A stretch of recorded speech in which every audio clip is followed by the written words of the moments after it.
What's up, everyone? Welcome to Program Your Remote. Today we're doing a battery change on a Nissan remote. This remote's going to take replacement battery CR2025, and then we're going to use a quarter to open it.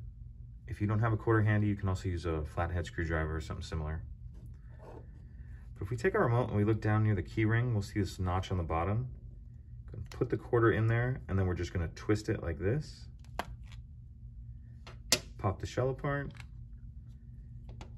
If we look in the back of the shell, we'll see our battery right here. And I like to grab something like this just to get under the edge of it. And we'll take our new battery, and we want to make sure that we're installing that with the plus side down, like that. Make sure it's snapped in there.